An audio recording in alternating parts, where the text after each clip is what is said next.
Thank you, Dan. Welcome, everyone. 6 minutes after the hour. It's Friday, September 20th, 2019. 47 degrees outside. Shane Tobin, half man, half amazing. My co-host on the line, Tommy Gallup, your morning mayor in the house. And, well, it's finally Friday. Yay. Another week, Another another week. day. Here we go. Another week in the can. Well, not in the can yet, but almost. In the download. Yeah, Download, download, yeah, download. yeah. Download us. Well, boy, uh, been raining. We're getting our first winter weather advisory, Shane, for Oh my goodness. Yeah. snow above 8,000 feet, 3 to 7 inches above 8,000 feet, and 12 inches above that. So our mountains should be nice and white capped again. They've been pretty bare here lately, so we'll see if the rain. It's going to be a wet snow, but it's still September. So, but Nothing more beautiful than after the first snow of the mountaintops yep, and the sun rises the next day and the pink in the early morning of the sun mm-hmm. on the mountains, Yep, the pink of the mountain yep, turning pink. that's pretty nice.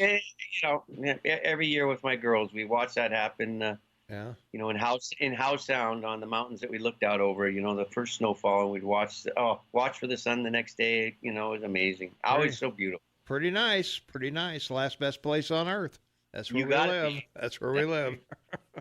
Not the last best cheapest place on earth, but the No, last that's best place. Yeah. yeah, yeah, yeah. Well, well, our weather today, we're going to have rain mainly after 9 a.m. this morning. We'll only get a high near 56 degrees today, so it's not going to be very warm out. Chance of precip 90% today, and a quarter to a half inch of rain is possible. And that's what's going to put the snow on the mountaintops above 8,000 feet today. And we've got that winter advisory going on until Saturday. So the next day or so, we're gonna be rained on. Friday night, tonight, rain likely, cloudy with a low around 43. That'll also help the snow out. And chance of precip 70%. And again, a quarter to a half inch of rain is possible Friday night. So and then on Saturday, a 50% chance of rain, partly sunny. The high will only be near 60, and so we could wake up to a lot of snow on the mountaintops on Saturday morning or Terrific. Saturday night rather. Well, either one, I guess. Saturday night, though, partly cloudy with a low around 42. Nothing real. The rain moves out, and we'll get a little wind gust here and there, but nothing serious. And then Sunday, it gets a little nicer. At least it's sunny with a high near 69. Sunday night, there's a 20% chance of rain after midnight and partly cloudy. Low Sunday night, about 45. And then on Monday, for your commute back to work, a slight chance of rain before noon and mostly sunny with a high near 68 on Monday. And then Monday night, partly cloudy with a low around 44. And there's not much rain for the rest of the week, and the temperatures are going to be in the high 60s, low 70s for the rest of the week. So pretty nice out, I guess, for this time Yeah, of year.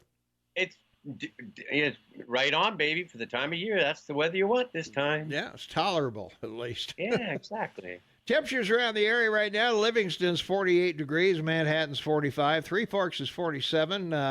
Let's see, Gallatin Gateway is 44, Ennis is 41, Big Sky is 38, and mostly cloudy down there. At the airport over in Belgrade, it's 44 and partly cloudy. In our downtown studios, we're right at 47 at 10 minutes after the hour of 6 a.m. So that's your weather for today. Excellente, baby. Yeah.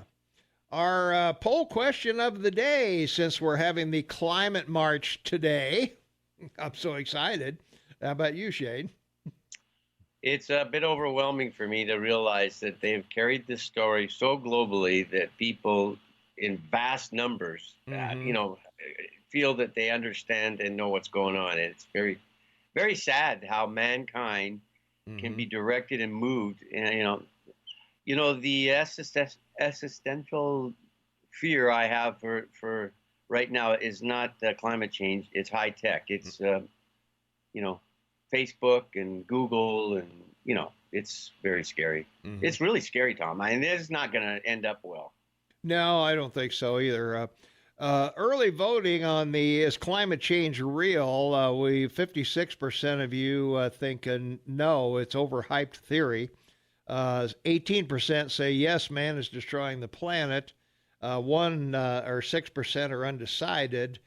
Some of the other comments, yes, it's changed many times over the history of the Earth. Yes, the weather changes daily, whether or not humans are here.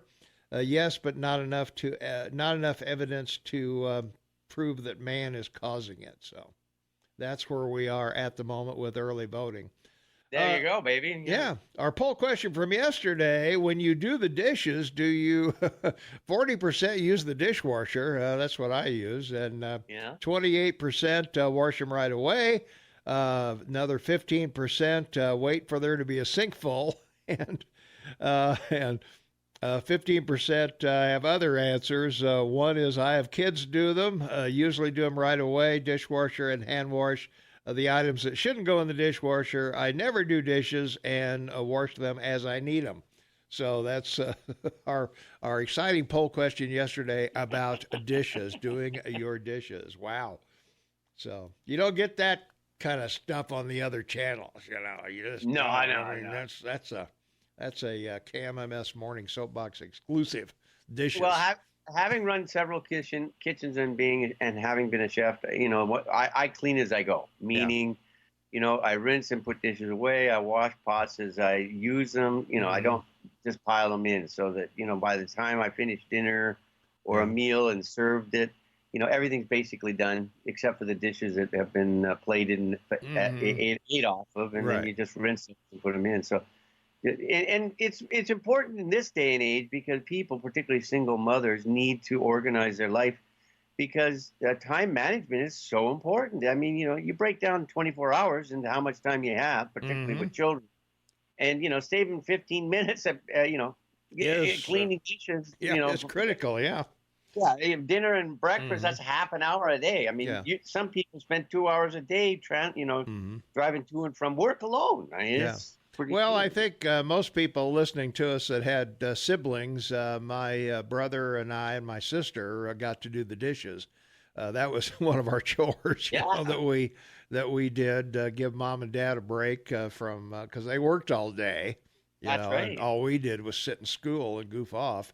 So we had to we had to pull our own weight, so to speak. So yeah, so we would fight over who's going to wash and who's going to dry, Yeah, of course. But exactly. Yeah. other than that, we had our moments doing the dishes, and I think a lot of people listening to us have probably done the same thing.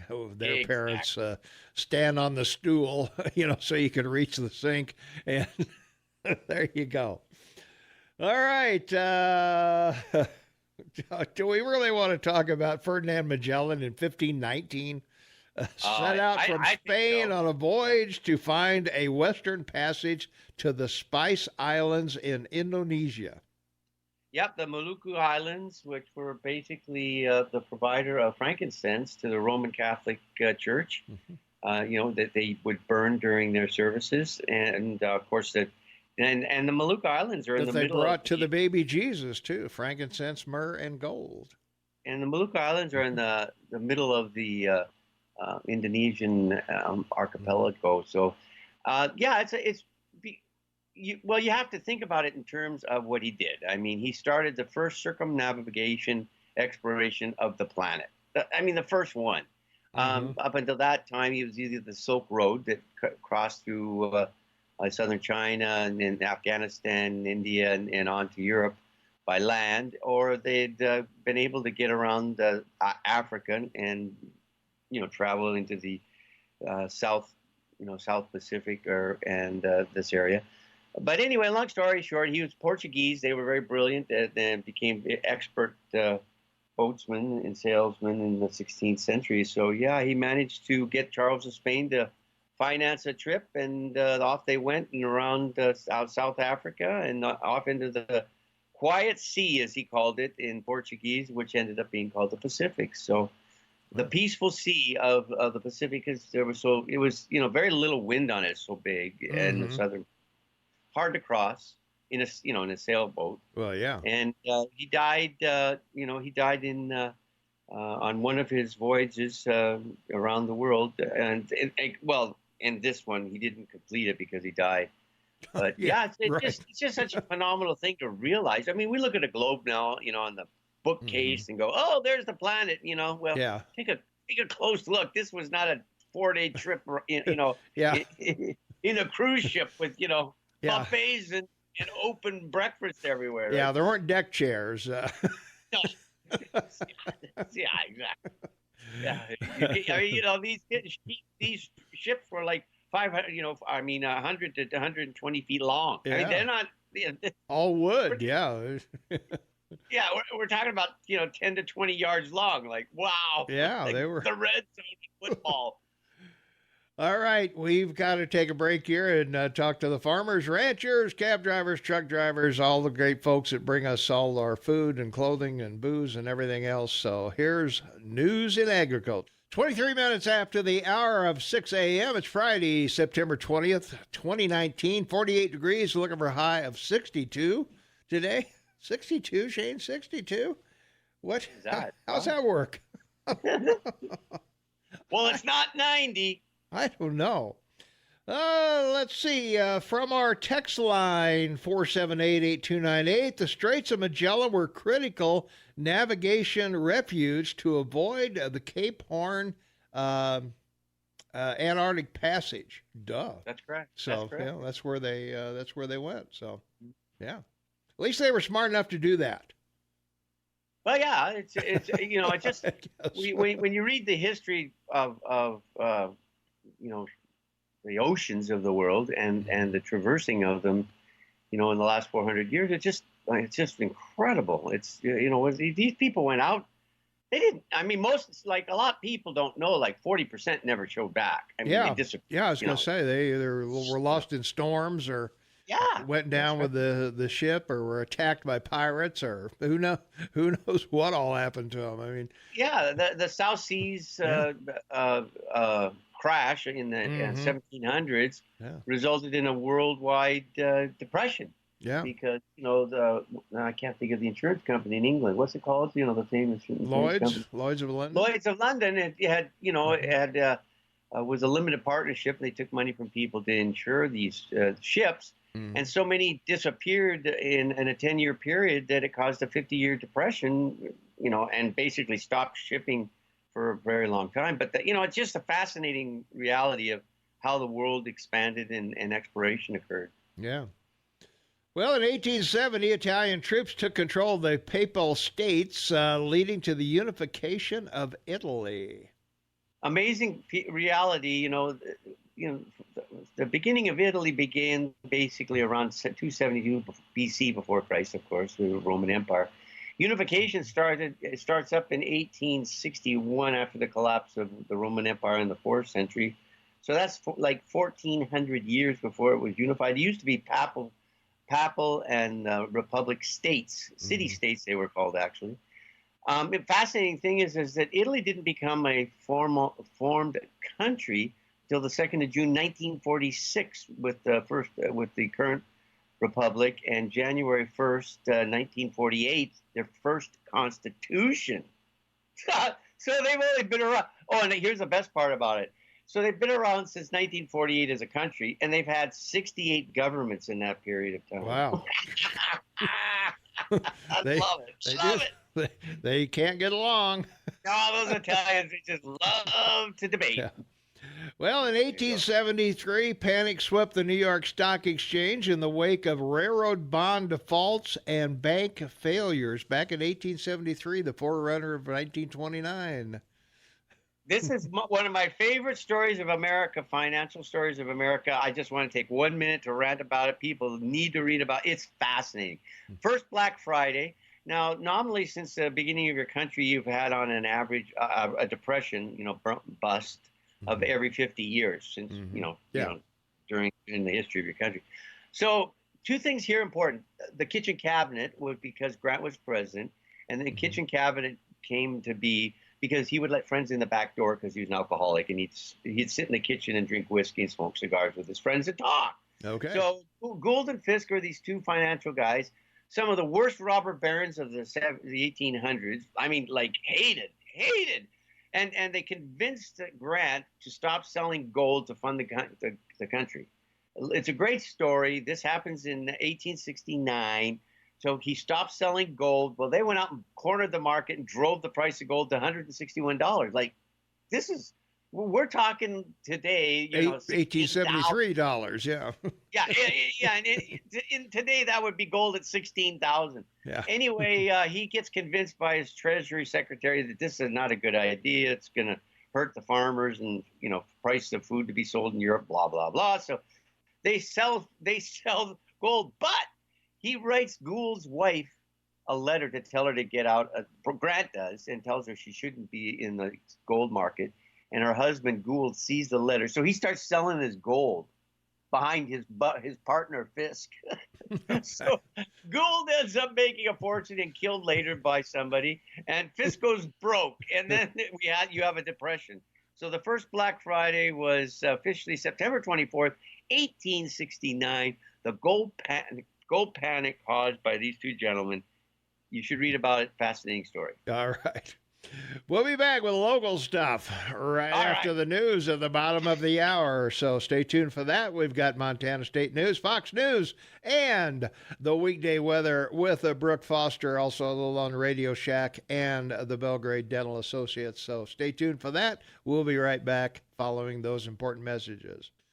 25 minutes for the top of the hour. It's Friday, September 20th. Finally Friday, 2019. Finally Friday, 2019. Temperature's 47 degrees outside. We're only looking for a high of 62 today, and rain in the forecast. We have a winter weather advisory above 8,000 feet for 3 to 7 inches of snow, probably a foot or more at higher elevations, and we're looking for anywhere from a tenth to a quarter inch of rain today. So, boy, we're talking climate. The climate march is today, Shane. The climate march. I can't wait. How about you?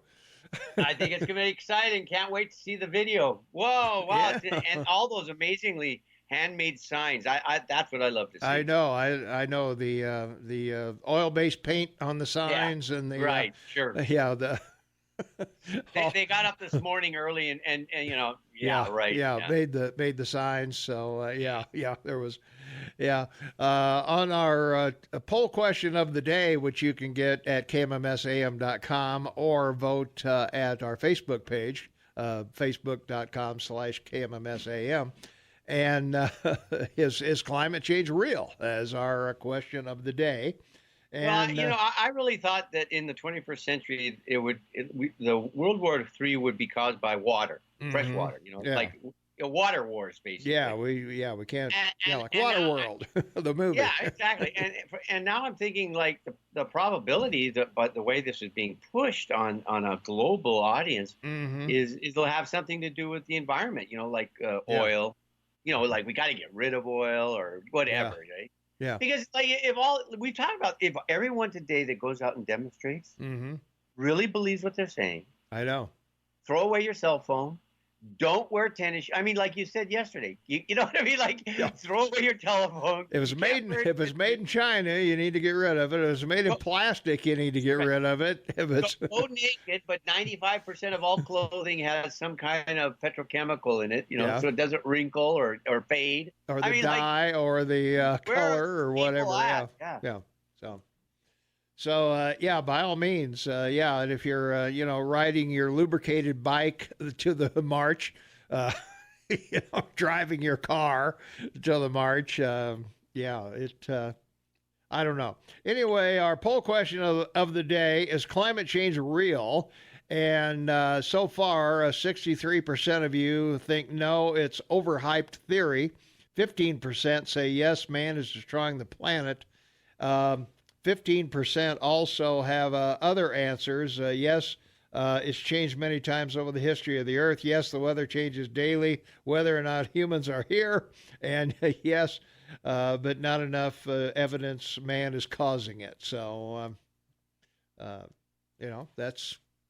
that's why we do these things, to get people's opinions on what they think here in the Bozeman, Belgrade, and Livingston area. This effort to convince the world of this problem is, to me, very easy. I mean, I get this, and it's two things. The first is fresh water, because right now, for the first time in the history of the world, mankind can easily drill anywhere on this planet and provide fresh water to anybody. Mm-hmm. For people to drink, for people to shower, for hygiene, for agriculture. And number two, food. There's more than enough food produced in the world to feed the world. Mm-hmm. No matter what they tell you, between the efforts of North America, Canada, the United States, Australia, Europe, and even Russia, we can feed the world. Mm-hmm. It's just getting it there. So, I was going to say, it's the people in charge allowing food to come in. Yes, that's right. Is the issue. And most of the food gets to places right now that need it is stolen and then resold instead of given away. I mean, there is so much corruption in the world today that prevents lifting people out of poverty and giving them a chance. And for third world countries to become developing world, and developing world to become first world, it's very sad. So they misdirect everybody globally. I mean, this is like the Spanish flu 100 years ago, right after World War I. Mm-hmm. Where 100 million people died because it went around the world on boats, right? Yeah. Yeah. It's just, to me, amazing to watch. Incredible. Yes, it certainly is. So yes, and yeah, it's I don't know. I think this whole thing was set up by Al Gore for selling carbon credits. That's right. It's just a money-making deal that, and as you pointed out many times, this would be a substitute for something we don't like, foreign aid. We don't like giving countries money, but if we're guilty of pollution and we give money because we're polluting to countries that don't, then we're the good guys. We're making a difference here. We're taking care of these people, and we're being penalized for our bad behavior. Exactly. Before and, it was guilt. When our generation, yours and mine, it was guilt. Everyone was starving but us. Right? Yeah, right. Yeah, we were so guilty, and exactly. Same thing. There we are. All right, we got to take another quick break. Okay, buddy. We'll be right back right after this. 16 minutes for the top of the hour, Friday, September 20th, 2019, 47 degrees outside, looking for a high of only 62 today, and rain up to a quarter inch. And we have a winter weather advisory above 8,000 feet for 3 to 7 inches, and maybe 12 or more inches above 8,000 feet. So if you're going to be in the backcountry or up the slopes, whatever, you may want to dress accordingly. So every year you got to go in and change that wardrobe. That's what's great about seasons, right? You get to change your wardrobe. Yeah. From our text line, will this year's flu shot be for a swine flu strain? I have no idea.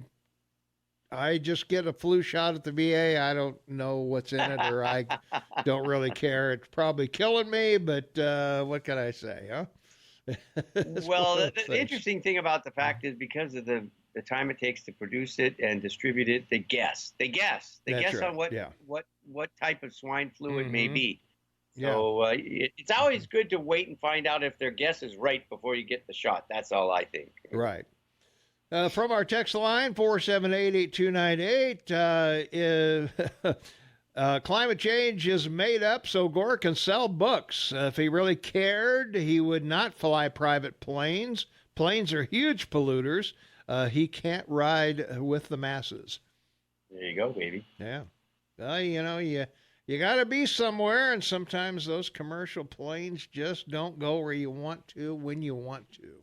Well, you were mentioning in the last block, and you can go look at it. It's public knowledge. Goldman Sachs was putting together a new board on the Chicago Board of Trade to trade carbon credits. Mm-hmm. And guess who owned 80% of it with Goldman Sachs? Yeah. Gore and Obama. Mm-hmm. And this, this before Obama ran for president. Yeah. They were all in on this play, baby. They were ready to go to town. They were there. All right. They were there, baby. Yeah. So, well, we've got that going for us. So, as I said, if you want to take part in the climate strike today, be at Cooper Park at 1:00, and you're going to march down to Bogart Park, where they're going to have, say it with me, speakers and music to brainwash you further on the climate change, so that you can go home feeling good about yourself, that you, by walking 10 blocks, saved the planet. Well, I'm a humanist. As a Christian, I'm a humanist. I believe in human beings. I believe in mankind. I think it was a grace of God we're here. And fossil fuels have done more to lift up people out of poverty in the last 100 years than anything else.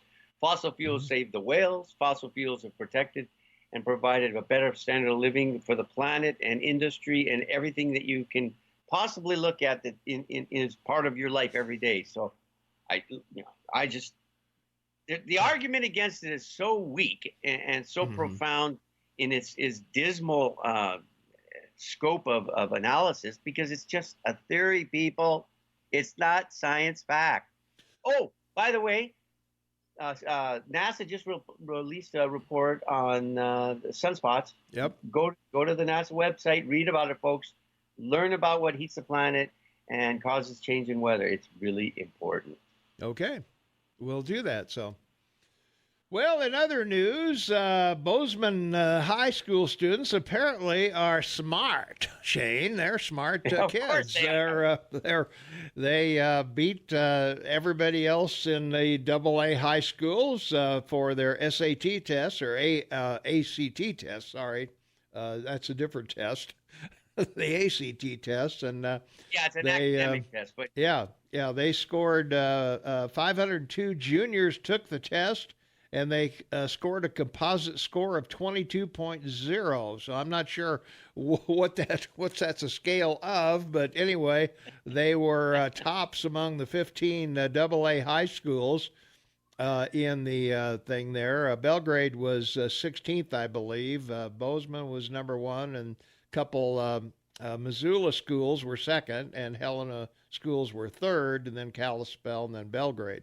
So I don't know. It's good for them. I'm glad to see that young kids are taking education seriously, and we've always had a pretty good test scores here in Bozeman. The school has done pretty well in the high school, I think, over the years.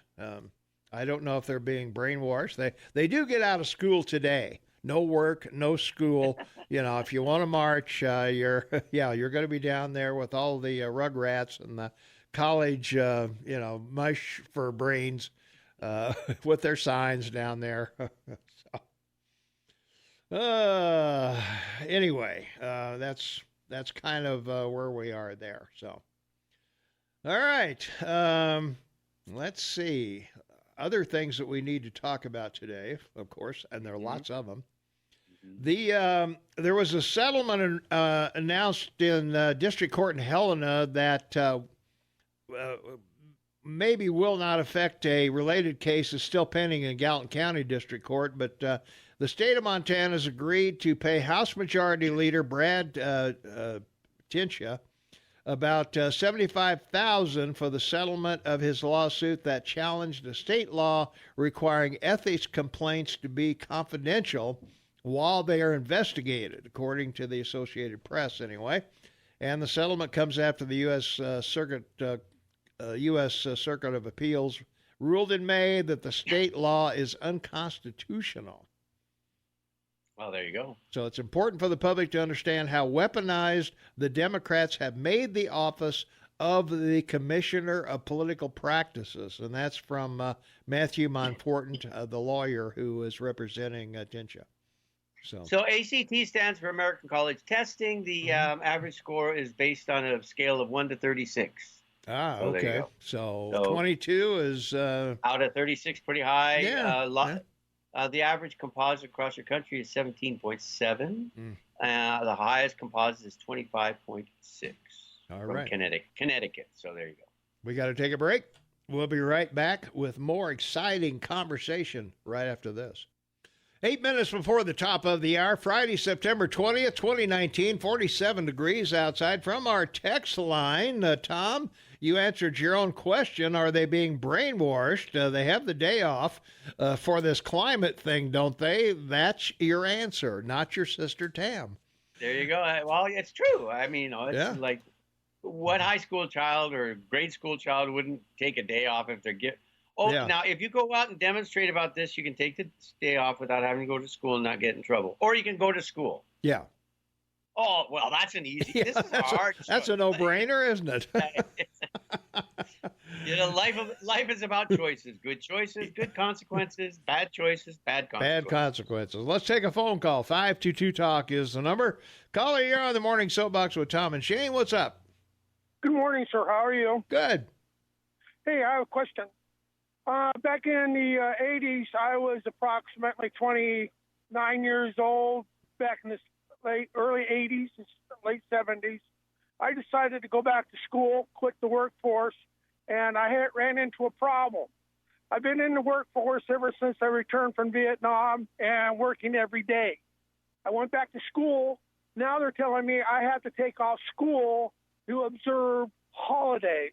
Well, in the workforce, you're lucky to get 2 weeks off a year if you're good. Mm-hmm. So what is the deal with these kids always getting off with school? Don't you believe it would be a lot better off, a lot more economical if we had school year-round? A lot of parents would think that. I think a lot of parents would love to see year-round school, I think, because they don't know what to do with the kids in the summertime, because they're working. Especially for seniors in high school and in college. Well, I mean, what the hell, Yeah. You're training to go to work. So now you're going to go out in the workforce, and you're going to be working for the rest of your life. Mm-hmm. Well, if you think about it, particularly get 2 weeks off. Yeah. Yeah. So just think about it. If you had it year round, the kids would get out of school sooner, or they could have a period of time between school and college where they work or go to the military, or college degrees wouldn't take 4 years; they could take 3. Right? Yeah, look how much money you save. Yeah. And so your student loan would go further. Exactly. Academia, wants this because it's institutionalized and they want their break from this experience in workplace. What do you mean, everyone? Come on. Teaching is good. Teaching can be fun if you make it Well, fun. the whole thing started because, the summer vacation started so that kids could work in the fields. That's the main reason. Exactly right. But with the amount of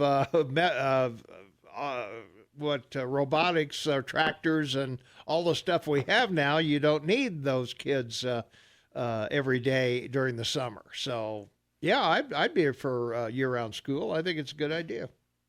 All right, 120 years ago. All right, hey, thanks for the call. Yeah. Sorry, 120 years ago, your labor force, 92% was agrarian. Today, it's 6%. So, Eagle Man, you're dead on. Summer was provided the time for kids to go work in the fields and help in that, because 92% of the people, that's what they did, right? Mm-hmm. Yeah. Ooh, damn. Mm-hmm. Pretty simple, not hard to figure out. Yeah. From our text line, 478-8298, ACT tests are college placement tests. You need 24 plus to enter Ivy League college, or very rich parents who can pay a person to falsify your results. And 22 will get you Montana scholarships. That's right. Was in the same information that we just talked about earlier.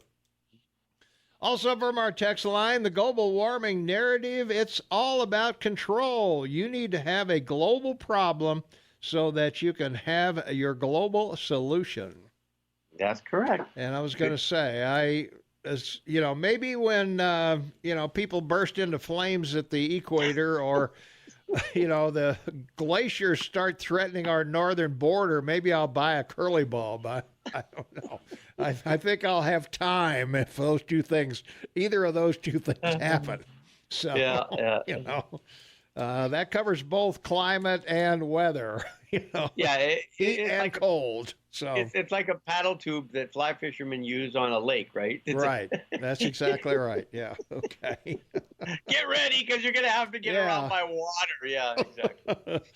Well, you can interpret this shot for brains climate changers. Shot for brains. Yeah, right. One of the 8 words we can't say on TV. Exactly. Or radio, I guess I should say. Yeah. Well, let's remember that 75 million years ago, an asteroid the size of Manhattan struck the the Yucatan Peninsula, and with what NASA says is the equivalent of 10 billion nuclear weapons. Yeah. And ended the dinosaurs and began the march for our species. So, wow, folks, like, what are we worried about? Yeah, I mean, come on. I'm gonna say there's a better chance of us getting hit by an asteroid in the next 12 years than there is with a planet ending because of climate change. That's exactly right.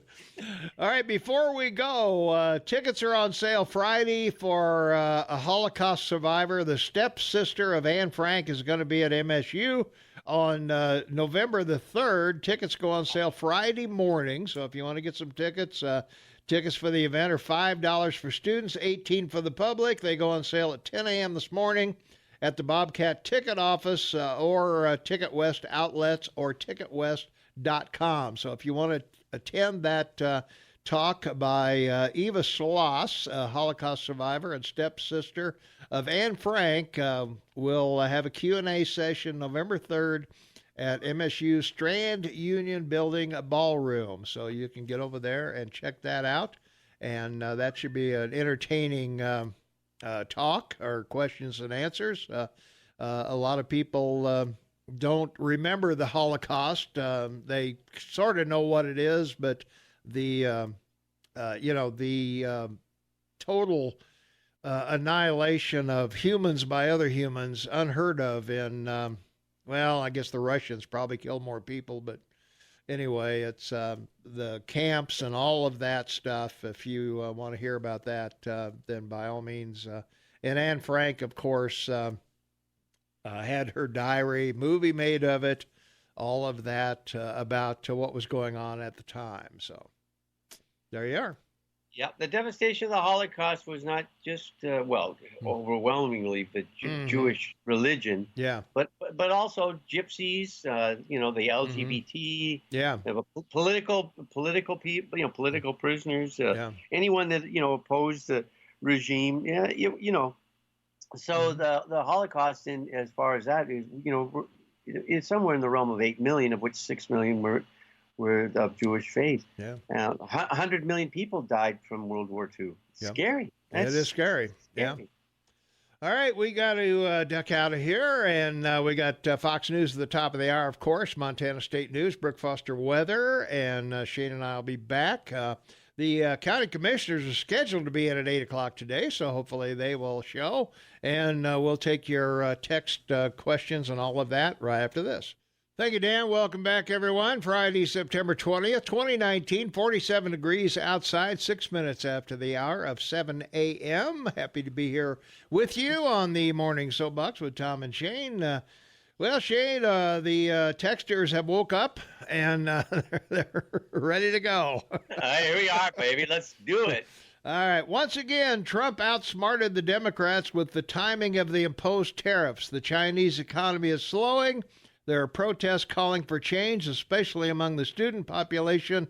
In Hong Kong, there's a great upheaval, even among the Taiwanese, and the swine flu is hitting China hard.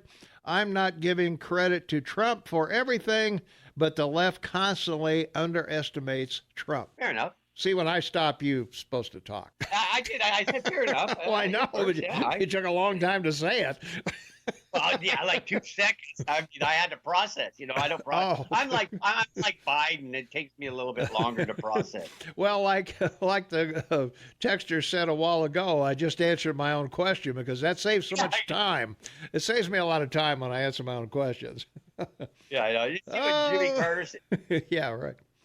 Oh, let's see. I haven't used Google as a search engine for 10 years. All right. Well, good for Excellent. you. Yeah, go for it.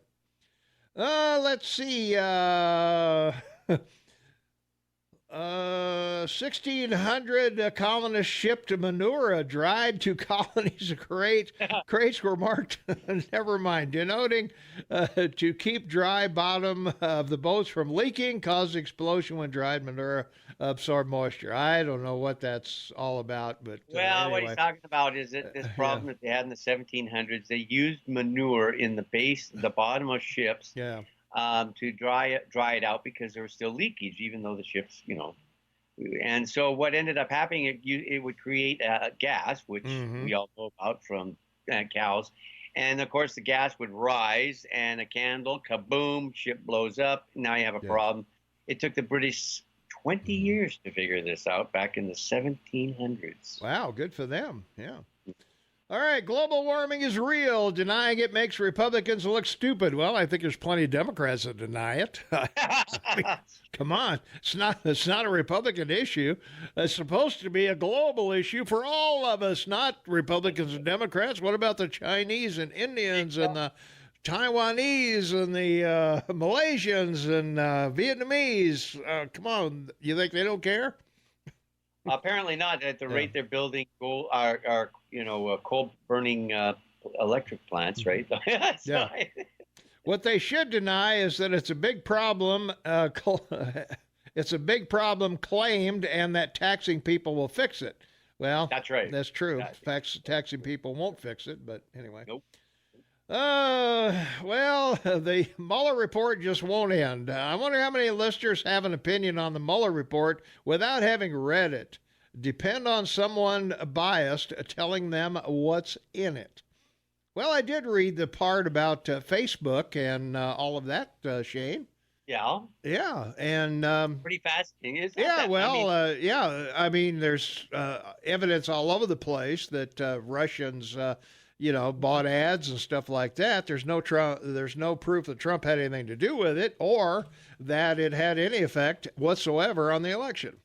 So, well, what I love about the report is they say they looked at it. They saw like over 2,000 ads. I think the Russians paid. something But like they that. don't tell you in the report what the ads were and said. Or where they were, or were they Well, no, but it's were they like- all in Pennsylvania and Wisconsin and Well, and more importantly, were they ads in favor of Trump or Clinton? Yeah, They don't yeah. tell you. Like it's like really. all right. Well, they claim there was some of both, but Exactly. Anyway, That's right. That's what it was. But anyway, I did read the Facebook and the Twitter parts, and I'll get to various parts of it as we go along. But I have read some of the Mueller report. So let's take a There you phone go. call. 522 Talk is the number. Caller, you on the air? What's going on? This is Clint. Hey. How are you Good guys? morning, good sir. Good morning there, Shane. Well, what's the weather like in Vancouver? Just like your dismal, rainy, cloudy, and cold. It's crappy, other words, huh? Well, it's fall. Yeah. Mhm. Yeah. Yeah. I was downtown yesterday, and you can smell it in the breeze and the temperature, and I mean it's really amazing. It's a wonderful time of year. Isn't it nice when you can, after it rains, you can smell the air? Ah, it's incredible. Yeah. It In the is. summertime, you smell the ozone from the lightning, but in the fall, you actually smell the clean air. It's quite fascinating. Yeah. Well, what I called about is I think that the liberals in our schools and in our colleges are teaching global warming real well. Yeah. Yeah. I think they're teaching it well. Anybody that goes out there around the world, they're trying to do on the UN for the UN global warming deal, going out there and even happening here in Bozeman, I guess, Tom. Mm-hmm. Oh, So you're a believer then? I'm a non-believer. Oh, you're a non-believer. Okay. That I believe in climate change, all right. Yeah, but not because of man. No, it ain't because of man. It's natural. It's natural, yeah. I've explained it a dozen times, but Yeah. people don't listen. The liberals that teach our kids in the high schools and the grade schools, and they're taught from the minute they go to school, I think, about Mhm. global warming. Well, they don't really tell the truth about anything, as far as I'm concerned. And there's one other thing I wanted to say. I'm coming to town this morning, Tom, and I'm going to get Ed Snowden's book. If it's there at Barnes & Noble, they say that they were talking about it here on the computer. And it's all over the world, I guess, and it's about $14. And he spilled the beans. He spilled the beans on the NSA, all the CIA, everything. Have you read it at all, Shane? No, I haven't read the book, but it's come to light again because the government's suing him for writing the book that he didn't clear with the government. Yeah. Yeah. Well, it'll be nice to know that he told the truth, and I'm sure he did that. Because he has no reason to lie. Why would he lie? He wouldn't lie. He wouldn't lie about anything. Yeah. So no, but tell me if you're opposed to him, tell me what reason he would have to lie. Yeah, right. That's my question too. Mine's the same as yours. But anyway, I was going to go in there and see if I can get it, and I read it. And if it is like he says, like what he's going to say, I'm going to call Tom's KMMS. Ain't that the radio station, Tom? I think it's KMMS. We call it KMS here. But, okay, well, I'm going to call it KMS, and I'm going to raise hell and tell everything about what he said in that book, because most people ain't going to want to read it. No. Yeah. I mean, what about suing him about free speech? Yes, exactly. Yeah. What about that? It's like supposedly he's giving away protected information. We don't have absolute free speech. We're supposed to have. Well, you can make a case that pornography is legal and child pornography is not under free speech. Why isn't your government suing Comey and all these guys, Clapper and Brennan, for all the information they gave up? Yeah, right. And they may do that yet, but no, but why not yet suing? Anyway. Yeah. The thing they're going to sue this. It's crazy. Well, the thing but is, I think you're right, Tom. I don't think there's a law they can nail these guys on. That's what's scary. Yeah. Well, they can pass a law, can't they? No. Not after the fact. Not after the fact. Yeah. That's what's happened. We got otherwise, Shane and I'd be in jail. Well, me too. They got the damn many laws now that I can't. Every time I get up in the morning, I'm probably breaking one. If you really want to know the truth, that's true. Well, that's what they say. Every day, Americans break the law, unknowingly. But remember, ignorance of the law is no excuse. We live in such a beautiful country here in the United States. North America, period. Yeah. Is Canada and the U.S. My God, it's so beautiful. And why would anybody want to have a government that lies about things and don't tell the people things straight, and then you have a whistleblower that comes in and tells you what is happening? It's just like with the weather. They've been trying for years and years and years to control the weather. Mm-hmm. They've experimented. These cloud seedings, my God, anybody with any common sense can go out and look up in the sky when it's clear, and they got these chemtrails, and people's come out and said what's in them, everything, they've tested it. Why would a government, any government, want to try to control the weather to hurt some other person in the world or some other? Well, you brought up this whistleblower. The one thing that upsets me the most is the Crimea. So Putin goes into the Crimea after Obama is reelected and seizes it from the Ukraine. And of course, this is after that recorded conversation with Obama telling Putin's ambassador, I'll have more flexibility after my next election. Don't do anything. That's what right. Obama said. I won't contest the fact that you invade Crimea and take it from the. I mean, Dick, really? Give me a break. Well, that's what I'm saying is why. Why in the heck would they want to do that? Then they're trying to get our president now on the Ukraine. They're trying to nail him on some damn thing. They hate him so bad. The Democrats do. Evidently, most of them. Yeah. That they're afraid he's going to get elected again. But anyway, I'm going to hang up, and I just wanted to say that everybody would go down and get that Edward Snowden's book and read it, and then I'm going to call this big radio station here in Bozeman. It's a monster station. Let's debate it a little bit. All right, we'll do. All right, thanks, Clint. You betcha. Bye. Bye, Shane. All right. Well, that was perfect timing. We got to take a break, and we'll be right back, and more conversation right after this. 19 minutes after the hour, it's Friday, September 20th, 2019, 48 degrees outside, looking for a high of 62 degrees today. And from our text line, Shane, we got a text from the App Chat ticket winner of the Bobcat tickets, and the texter says, your morning show is the best. I'm a native Bozeman Ranch girl, 4 generations in the valley. We need you and Shane for sanity. You two are awesome. Don't ever quit. Thanks for the tickets. My son played football for the Cats. I never get to go anymore, so thank you so much. Well, we are happy that you won, and we are happy to provide those tickets to you, and thanks for the kind words about the show. And had we only known we need to give stuff away to get compliments, we would have been doing it a long time ago. So, at our own expense. At our own expense, of course. So. Let's see. Crimea has been Russia sincere Crimean war. Okay, I don't know what that means. Well, what they're failing to realize is that with the Russian, when Russia broke up, when Ukraine was granted the rights of the Crimea as part of Ukraine, because it had always been recognized under the Russian government as part of Ukraine. So that. That's yes. In the past, over 100 years ago, 120 years ago, it may have been part of Russia, but once the Communist Party started to create this country, it was considered part of the Ukraine, and that was the agreement between Russia and Ukraine when they left the communist situation in Russia. Yeah. I've said it before, I'll say it again. Global warming, climate change is the biggest scam, the biggest hoax in the history of human civilization. That's from Bob, Shane. Yeah, he's right. Good job, Bob. Before getting Edward Snowden's book, read the Mueller report, and it's free. Of course, we've got to do that.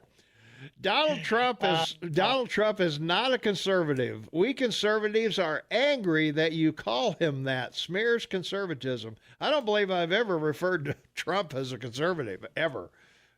And I don't think you have either, Shane. I don't know, but...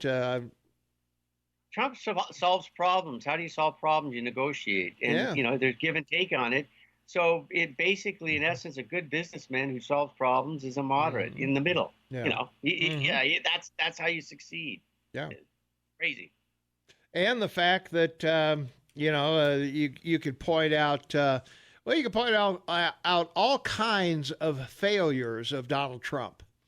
And I always point to Michael Jordan. 26 times I was entrusted with making the game-winning shot and missed.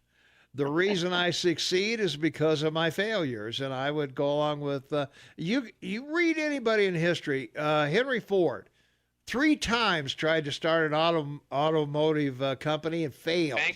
Bankrupt 3 times, and bankrupt twice. You going to tell me he wasn't a good businessman? Thomas Edison, how many times did he try to invent the light bulb? Thousands. He said, I found 1,000 ways not to make a light bulb. So, is that failure? I mean, come on. Bankrupt, Yeah. And Thomas Jefferson died bankrupt. I mean, sure. He goes on. Lincoln went bankrupt. I mean, he goes on and on. Yeah. Success is overcoming failure. Right. That's what it is. It's success is trying things. And if you fail, you get back up again. That's right. I mean, my liposuction replacement didn't work. When you slim down and you find out how much clothes cost, I'm ready to put the fat back in, but nobody went for that. So I don't know. Yeah, the tiny little button, a 42-inch waist. Yeah, right. Yeah, or my my cat hairball medicine, catatonic, didn't work. So I don't know. That was not good either. So, but yeah, failure is Mother Teresa never made much money in her life. Was she a failure? You know? No, but she had business cards that she gave to every single person. I know met. she spent all her money on business cards. Yeah. Oh, that's great. I love it. Yeah. Uh, well, let's see. From our text line, failing a company is one thing. We can't afford to bankrupt our nation. Well, we're nowhere near bankrupt, so No, don't not even. gonna happen. Yeah, don't that's worry.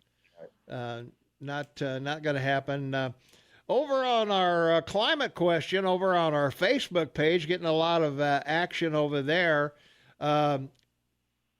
Tate Chamberlain said, Tom, you are old and won't be around to see the consequences of your greediness. Leaving it to children to fix what you are apathetic about. Sad if people care about climate are wrong. We will have a healthy planet with clean air and water. If you're wrong, we will have a dead planet, and there are no jobs on dead planets. Well, Jeff Krause made a reply to that. Tate, actually, the unintended consequences could be very significant. Imagine the cost to poor people who can't afford heat or light or medicine or food as the cost of those skyrocket. To actually influence global warming itself, the U.S. citizenry would need to have a 90% reduction in our standard of living. It is no consequence that the real hockey stick of human knowledge and prosperity coincides with our increased use of energy. There you go, baby. So that's from Jeff. So, all right.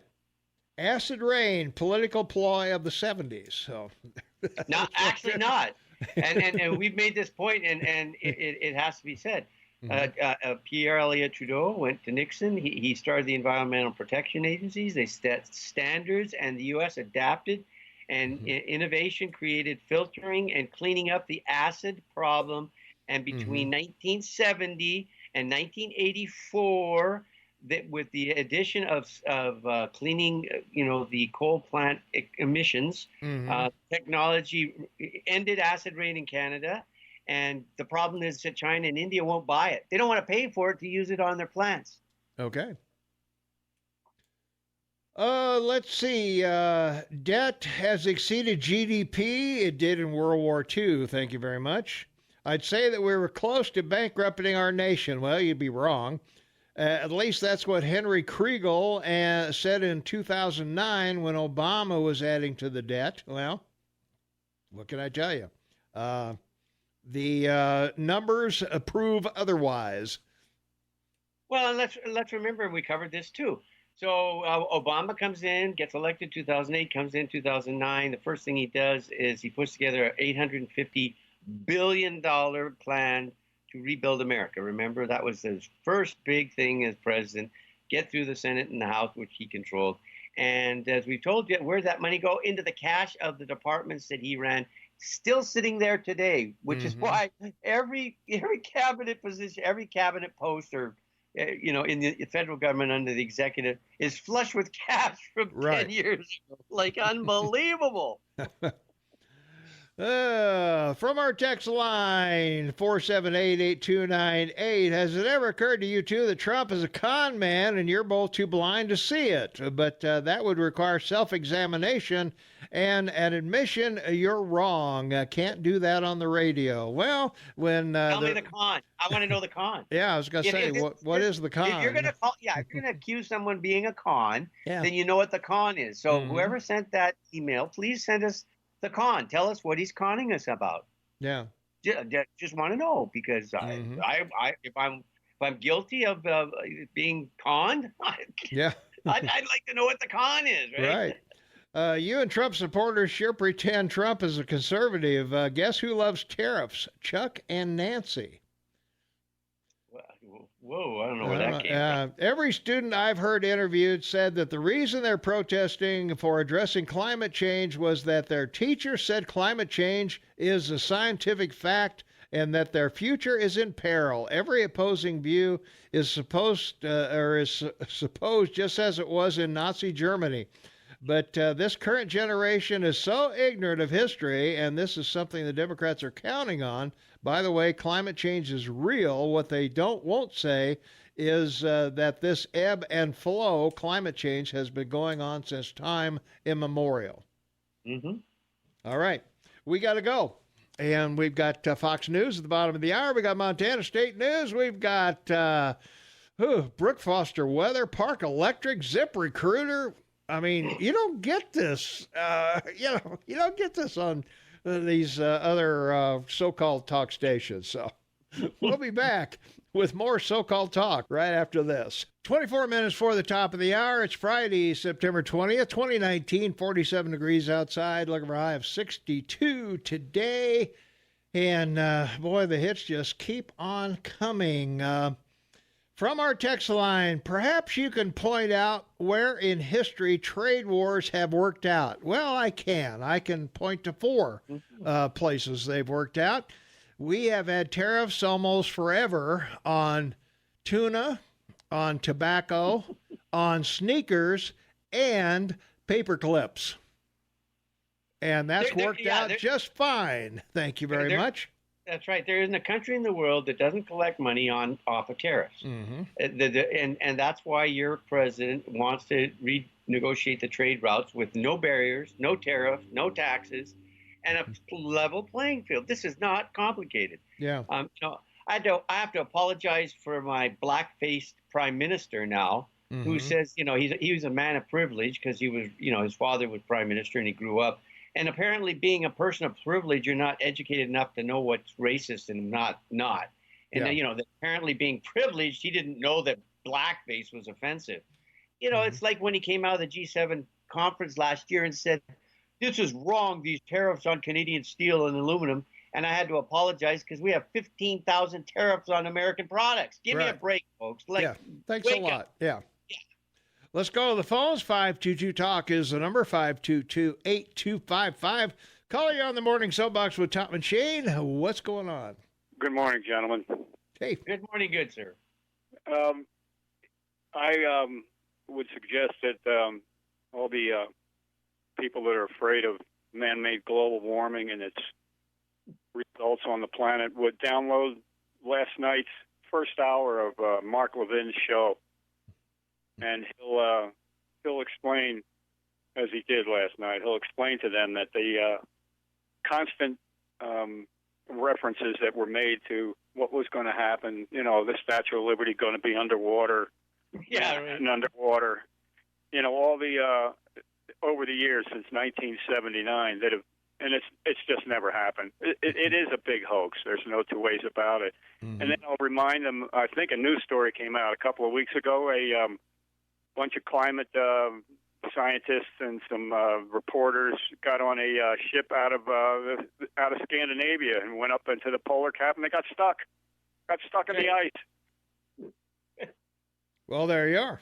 I mean, and they weren't rescued by wind-powered or solar-powered aircraft and ships.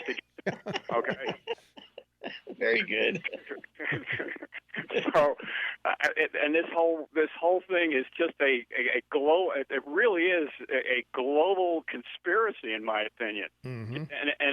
And people are just taking the bait. It's really a shame. And of course, the climate changes. Hasn't it changed over the last couple of days? Boy, it was nice and sunny and warm. Now all of a sudden we got cloud and a little bit of rain. And a winter weather advisory as we go into winter.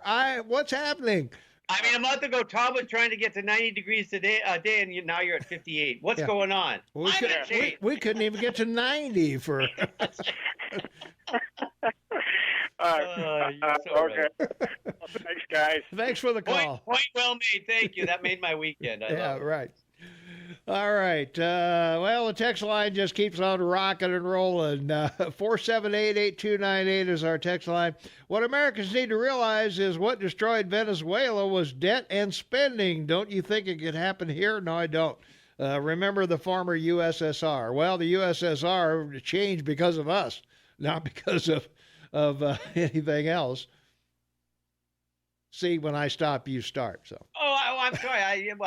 Well, we're talking socialism. Yeah. I mean, it's classic case of socialism. Go look and see what Maduro and his predecessor did to a country with the largest oil reserves in the world and the wealthiest country in South America in like 12 years. It drove it into the ground. The same thing happened in Chile. The same thing happened in Argentina. I mean, South America's famous for socialists, even Brazil. Yeah, been at it for a long time. Yeah, tried it for like the last 40 years. From our AM 1450 KMMS app chat, nothing unusual happening in climate change. Over 40 new scientific papers confirm. And also from our app chat, North America used to be tropical. If anything, global warming is climate restoration. Oh, well, there you go. Yeah, so we got that going for you. Let's see. Also from our text line, how long can your family spend more than it earns? How long can a nation? Well, we're not spending more than we earn. But debt is nothing more than can you manage it? Who do you think would have a better chance of paying off a Gulf jet? Bill Gates or me? That's right. Which do you think? Yeah. If you take on household debt, and we all have it, we all have a phone bill, a water bill, an electric bill, whatever. We'll always have those things, and property taxes. So you live within your means, and the government does exactly the same thing. We service the debt, and as long as you can service the debt, you are in fine shape. So you don't ever have to pay it off. Right. The Federal Reserve over 100 years ago established the bank lending rate, meaning for every dollar a depositor puts in a bank, they could lend out $9. Mm-hmm. Well, now it's at 11. Yeah. So for every dollar that you have in your checking account or savings account in a bank, that bank can lend out 11 times the money that you alone have put in there to trust them with. Right. So, I mean, this is the premise of commerce and how to establish growth and funding of that opportunity. Right. From our text line, 478-8298, driving my 20-year-old diesel truck. I love it. Nice Good car. for you. Glad that's still going on. Let's see. Face it, if Democrat was spending like this, you would be bashing them. When a Republican does it, you defend it. What happened to the true conservatives? This is why we criticize Trumpism. Global warming is not a hoax. It's measurable. What is a hoax is the results. Costs are flooding. The hoax is taxing people for wealth distribution. Well, that would be wrong also. That's right. Both, yeah.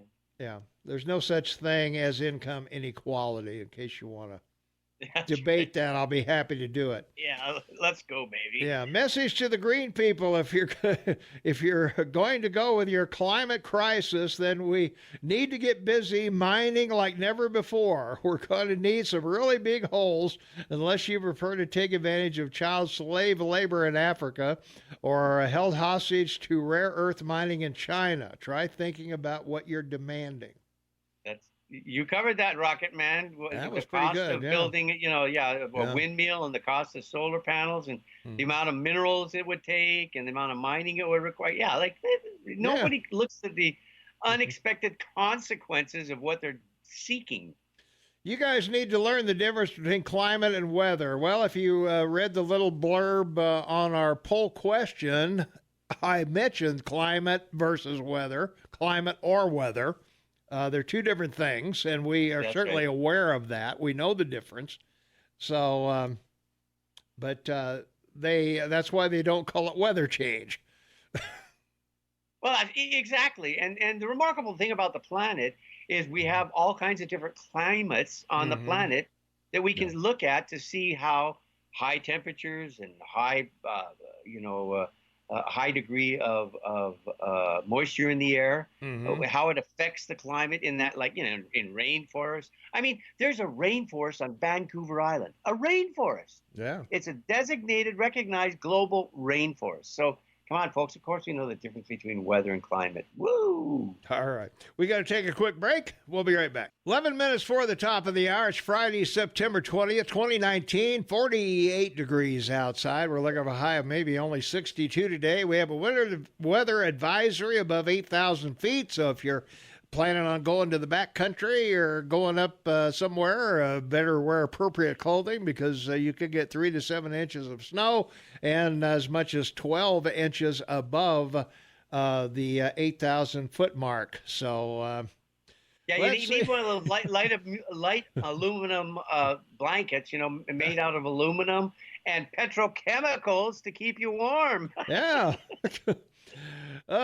From Shane from our text line 478-8298, in answer to your question, what's the con? The con is that Trump loves America. The only thing Trump loves is Trump and maybe money.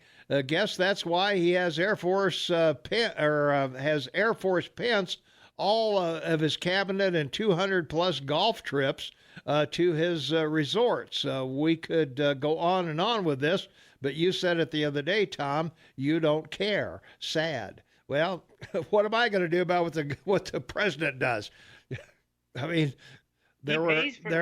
presidents have always played golf, clear back to Eisenhower. So please give me a break. You guys said, look, it's going to snow, and it never got above 90. So where's the climate change? Climate is the totality of our weather over long periods of time. Saying that it's going to snow in September or it was a cool summer has no bearing on the truth of climate change. I also love the guy who called in earlier to deny climate change and then promoted chemtrails as a fact. It's amazing what some people choose to deny or believe. Well, I've always wondered about the chemtrails myself, and I'm wondering why they, if you want proof of chemtrails, they have to be over California. They have to be. I mean, if they're making people nuts, then chemtrails over California makes perfect sense because they're the only state in the union that's gone completely bonkers. So I would check the chemtrails in California before I go worrying about them here.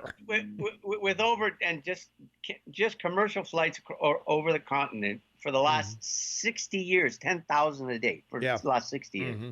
If there hasn't been some adverse reaction, then I don't know. Maybe it's just moisture, folks. I was going to say maybe we're just sitting back saying, "Oh, we don't care what happens, who's in office, or what's going on." It must be we must be treated somehow, or it's either in the water or in the air. So. Yeah, the hate Trump mania is caused by chemtrails. Okay, now we found the cause of it. Now we know. All right. We went a little long on that last segment, so I got to take another quick break. We'll be right back right after this. 6 minutes before the top of the hour. It's Friday, September 20th, 2019. We got a caller waiting on the line, Shane, so let's take some phone calls. 522-TALK is the number, 522-8255. Good morning, caller. You're on the Morning Soapbox with Tom and Shane. What's going on? You were singing the praises of fractional banking. That's we can put $1 in the bank, and the bank can lend $10 out from it. He said, "Look at the growth." Well, yeah, there's growth on one side. Housing prices going up, college tuition going up, child care prices, cars we can't afford. So it's 1/2 growth. The products are there, but the people don't have the money to buy them. So I think that fractional banking is something that's in that category of false news. It's just something that people parrot because they've learned it in school. I don't think it works. Well, it's worked for a long time. Well, if you think we're living the best of all possible worlds, look around us. There's. Well, let me ask you something. I have a question for you then. Where would you prefer to live? Most. Tell me what the best place in the world. What is the best place in the world today for you to live? I'm sorry?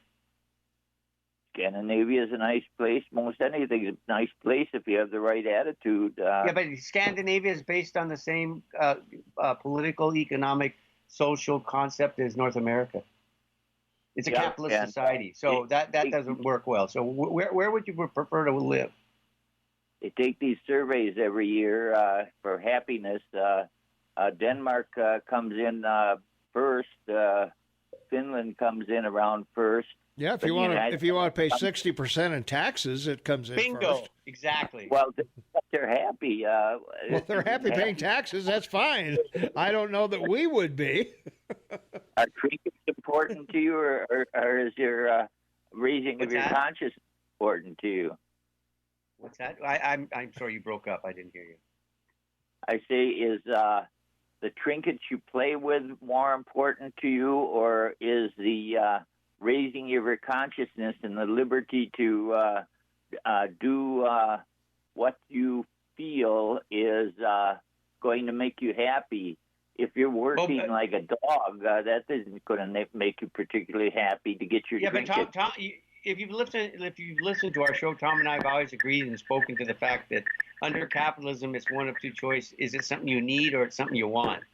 Capitalism gives you that choice. You can go buy something because you need it, or you can go buy something because you want it. Where else in the world can you do that? I suppose anywhere. Really? Where? could, Really? That's not yeah, capitalistic? Uganda, you could go out and work half the year for a car, or 2 years for a car, if you Doesn't really mean you want need it. it. It doesn't mean you need it, though. No. And a lot of this stuff is programmed into the people. They sit there being hypnotized by the television, saying, "You're going to need this. It's your choice." Like climate change. What? You need climate change. What are you saying? I don't. You just threw me. You're suggesting people are influenced by television, and I'm just saying, like in the case of climate change, that television has convinced people of the of climate change, that it's somehow real and it's going to ruin their life. Yeah. I'm not much into this climate change from man's smokestacks. There's something else going on with climate change. I'm not running scared about climate change either. So we have something in common, brothers. Good. See, finally, no problem. Years and years. And See, years. conversation creates a level playing field and a commonality between opposing views. There you go. Yeah. Well, sure. It's there. It's a matter of uncovering it. Truly, yes, that's right. Which All you right. can only do by having a conversation. All right. We got to go. Hey, thanks, Daniel. Appreciate it. All right. Thanks Now, for listening. All right. Let's see. Well, we got a bunch of other things here. Finland is happy because they drink all winter because it's dark, and all summer because it's not. Okay. That must be what they do then. All right.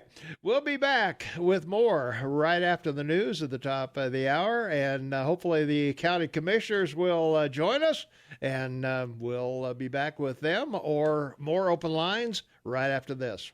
Thank you, Dan. Welcome back, everyone. It is 6 minutes after 8 o'clock, and the county commissioners are in the house. We got Don Seifert's here, Joe Skinner's here. Good morning. We got a quorum. We can vote. Yeah, We can vote. we can do stuff. Good morning, Tom. Good morning, guys. Glad to have you in here again on a regular basis. We missed you over the course of time that Dominic kicked you out, and Well, Hey, we're used to that. Yeah, Getting I know. kicked out. I was gonna say you've been thrown out of better places than this That's by right. better people than me, huh? yeah, right. Well, one of the things I wanted to talk to you guys about today was the rest home, because that was in the news not too long ago that we're having a hard time keeping that going. We've got 3 rest homes in town, Mountain View, and the other name of the other one escapes me. The other one. There's Evergreen. Evergreen is Yeah. the other one, yeah. And those, I think, are run by a North Dakota company, if I remember. Yeah, they're run by a huge company. Yeah, I was going to say that they can be subsidized or helped out with because of the company that they're associated with. Yeah. Right. But we're kind of on our own here, Yeah. Right. running the rest home here, the Gallatin Makes Rest it a little bit of a disadvantage for us, but Home. Right. We still run a great rest home. It's like a 5-star facility. It is a good facility. My wife has been in there, unfortunately, but they took excellent care of her, and we were very pleased with the care that she got there. Yeah, it's interesting. One of the things is we always think about it as a rest home, but they really do a lot of rehabilitation in there as well, and so people go into rehab and physical therapy, that type of thing, and we can provide that down there as well. Yeah, but we've got some shortfalls, I guess, with that. There really is. Like the last 4 years, we've had some huge deficits at the rest home. Nobody's fault. I mean, we had a great director there. Vicki West was doing a wonderful job, and it was just a matter of Medicare, Medicaid, I guess. They reduced the payments and Medicaid reimbursement. The reimbursements just don't match what it costs to run the facility, and so you lose $1 million a year, and pretty soon that turns into a lot of money. Plus, I think the government reduced what they were paying for it. There was a 3-year span in there where they were going to pay the majority of it, and then they reduced it each year, and now it's running. And don't quote me on these numbers, but it's around $280 a day for a Medicaid patient in our rest home, of which we get reimbursed like $210, something like that. Yeah. So hard to run a business like that. Yeah. Well, sort of like trucking. You lose the nickel a mile, but you make it up on volume. Right. Right. Yeah. Yeah. Right. I like farming. Last year we broke even, and we really needed it. Yeah. Right. It's like the farmer that won the lottery. How long you got to keep farming? Well, till it's gone. That's right.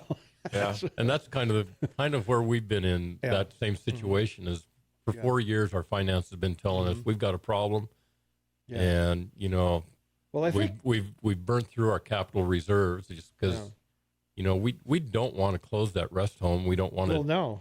Yeah. I mean, it's not in our intent. It's a necessity.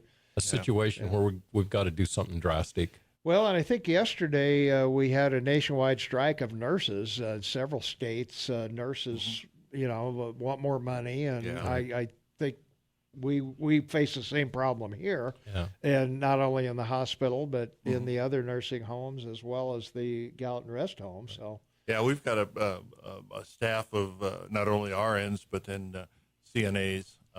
Do a lot of work. They're really valuable. I will say that the new director, we just had a report from her yesterday, and we used to do a lot of contracting of nurses, and that's really expensive because we couldn't hire our own nurses, so we'd have to contract it. And I don't know, is it double the cost? It's going to pay you more because they're inconvenienced. But she's been able to get some nurses on staff, and she's making some positive changes. I don't think it's going to be enough to save the day, but I think we're going to be doing a study soon to see if there's ways that we can do things differently. I was going to say, is there a worst case scenario? Obviously, closing it, I guess, would be the worst case scenario. But is there there a time issue that we can? I think the scenario before closing would be to give the voters an opportunity to subsidize the rest home with a mill levy. To just come up with a number that, hey, it's going to cost this much to subsidize to keep the rest home open, and before we close it, we'd at least give the voters an opportunity to make that decision. Is there any possibility of donors stepping in? Sometimes people are willing to. We have the Hospital Foundation Fund, and some of these others. Is there? They do have an auxiliary down there, and you can get hold of the folks at the rest home. They can certainly tell how to help fund that.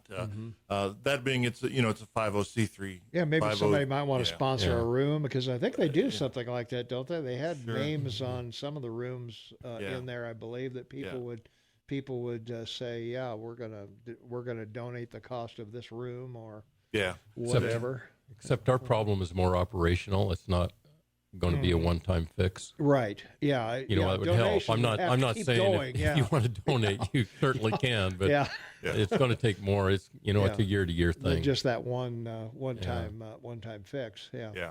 So I don't know this for sure, but I'm thinking if things continue the way they are with the rest home, we may be looking at a mill levy next spring. Okay. Yeah.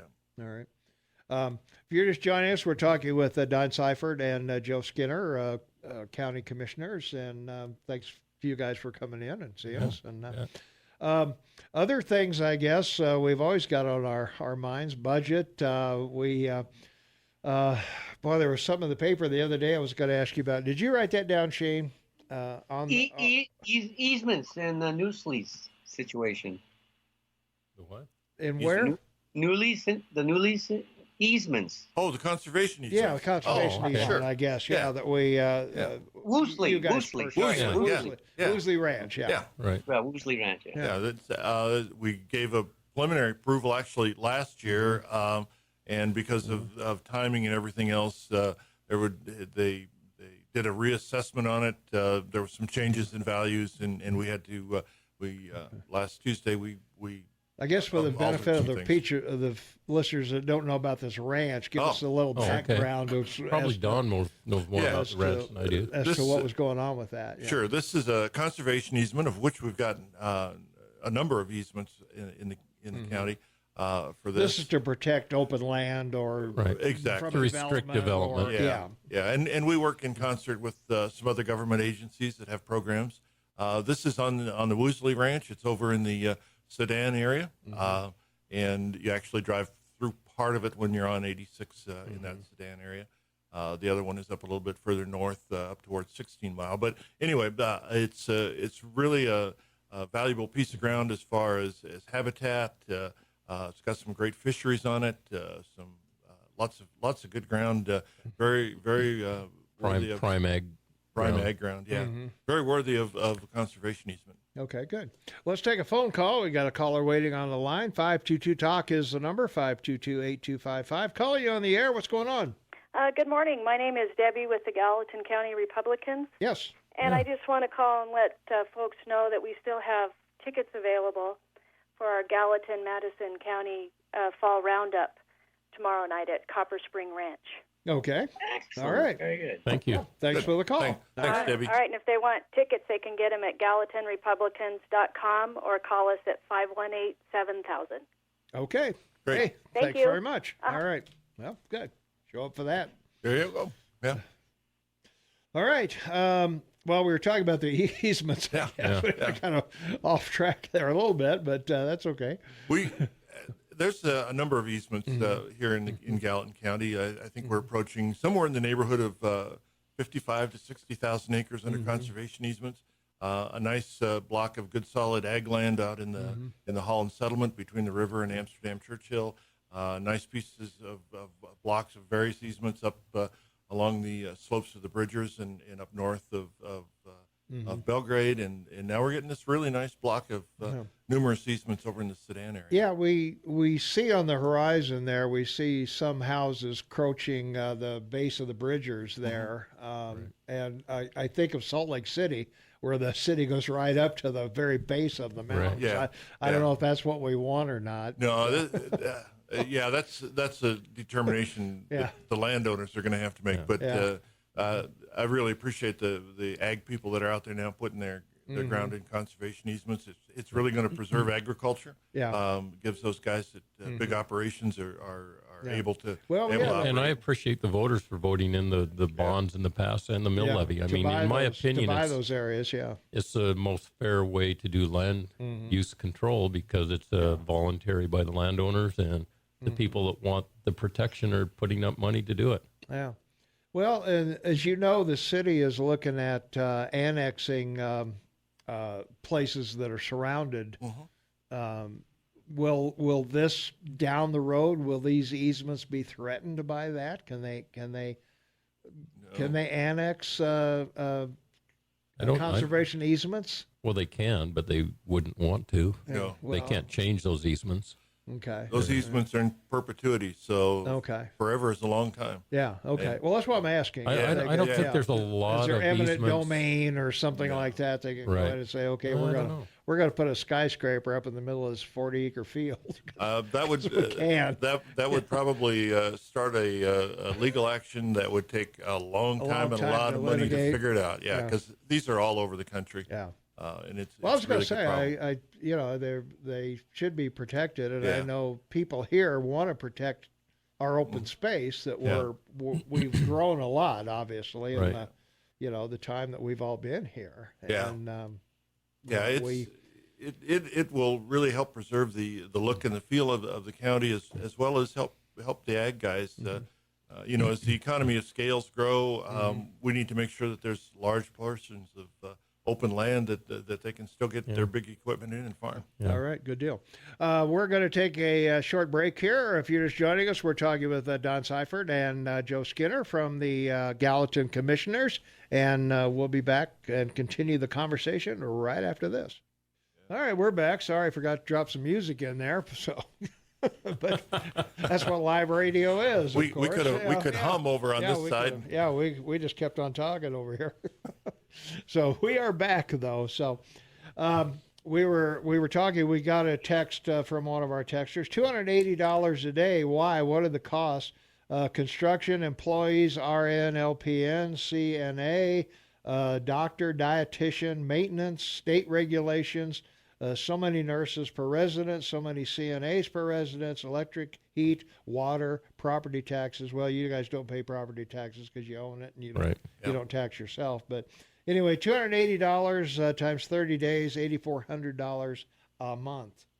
Yeah, that's probably not far off. I'm gonna say you got a lot of costs in there. Yep.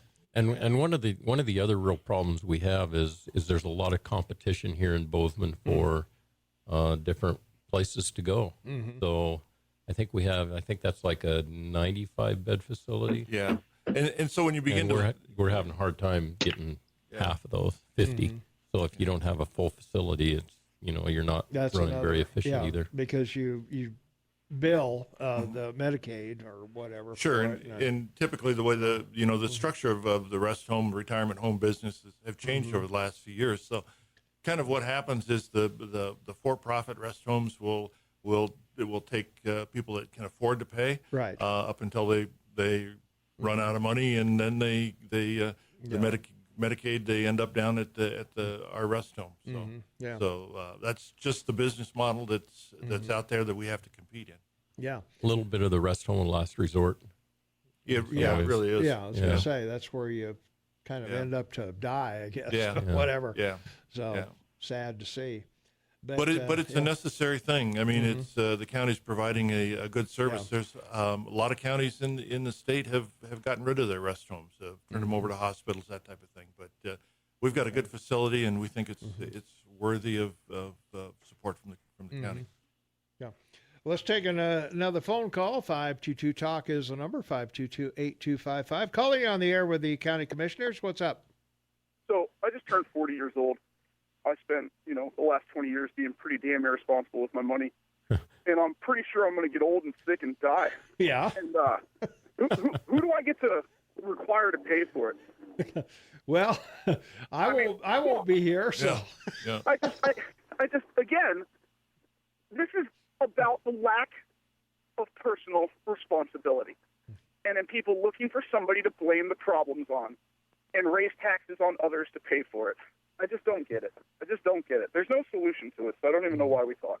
But, listen to the flooding sound and the swirling water of our country continuing to go down the damn drain. All right. Thanks for the call. All right. Well, I think that's one view. Yeah. Well, I think in some cases, when you're in your 20s or 30s, you're indestructible. Nothing's going to happen to you, and the last thing you think about is being 60 or 70 or whatever. Right. And you buy the car, you buy the house, you buy the all the whistles and bells, and you don't think a lot about putting something away till you start getting in your 50s, and then you think, holy smokes, I don't have much here.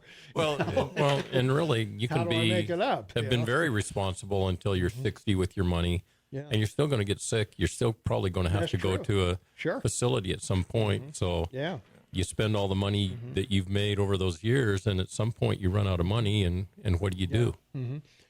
From our text line, 478-8298, what's the salary of the rest home director, and what are the nurses paid? I don't know this for sure, but I think her salary's probably around 80.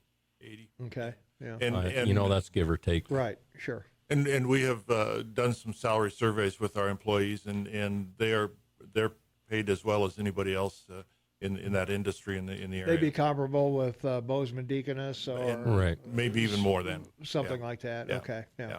They work hard. It's a hard occupation. Well, and also a lot of people, you know, when you look at a director of something making 80 grand and you're thinking, well, you know, I'm barely getting by on 50 or 40 or 30 or whatever I'm making.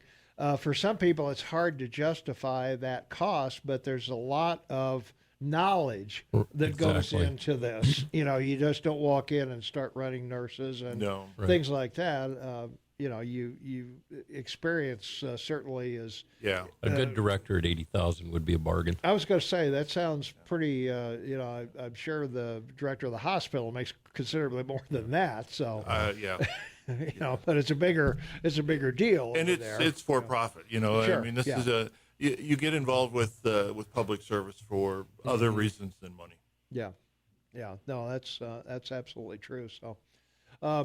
Well, the other thing I guess I have to compliment you guys on, you finally landscape Flanders Road, Flanders Mill. Flanders Mill. That's actually a city street now. Is it? Yeah. We can't take credit for that. Not our road. Oh, jeez. Holy smokes. We when the Not our road again. I don't know. When the city annexes that the high type school, of an area, we actually I was wondering about that, how the high school would be out of the city, but well, this one's in the city because they annexed. Well, that's what I mean. Yeah, they annexed the land. And when cities annex now, even if they annex one side of a road, they take the whole road. They take the whole thing. Yeah. And we don't charge them for that. I mean, we just give them the right of way and the associated infrastructure that goes with that. Yeah. Well, I was going to bet you at you there's 25 miles an hour on that road now. Oh, not our road. Not our road. Like 40 or something like that. I don't know. Now I got to creep down this stupid road. Yeah. So I can't blame you guys. Well, shoot. There's no justice in the world. That's a growing part of town. It really is. Yeah. That high school is going to be quite a place, man. It's really a pretty big deal. Yeah. It's pretty good size. And, three Class A high schools in the county. Yeah, I know. Pretty amazing. Yeah. And also, there was an article in the paper this morning about the ACT tests that they're doing so well at the high school. I guess I think we're fortunate on the college entrance tests. So you know, all the schools in the county are really remarkable schools. Some of them have their challenges, most certainly, but I think we're lucky to live here in Gallatin County with our school districts where they are. Well, I know as long as I can remember being here, every year it seems like the high school is rated pretty high in the in the state. Right. Yeah. So I think we kudos and it's not because of any one person. I don't think we've had an overflow. You know, we've had changes in teachers, we've had changes in administration, and all of that. It's culture and expectations, right? I mean, we expect our students to be well educated here in the county. Great place to live, isn't it? Last best place on earth. Yeah. It's not hard to understand why people want to move here. 10 people a day. Yeah. 10 people a day. Yeah. 10 rich people a day. Well, maybe. Yeah. 10 people looking to get rich. Right, I guess. Let's see. Got caught on the Woosley Ranch and got a big fat trespassing ticket. No hunting allowed. Well, it's private land. Yeah. It's private land. So conservation easements have really nothing to do with public access. I was going to choose say, to give that's that. up to the property owner, I guess. And if they want to, if they want to keep you off, they certainly can. And that's right. And I know there are a lot of hunters that abuse that going on people's lands. You know, they trash the place or, you know, irresponsible with campfires or things like that, or shooting cattle when they thought it was a deer. Yeah.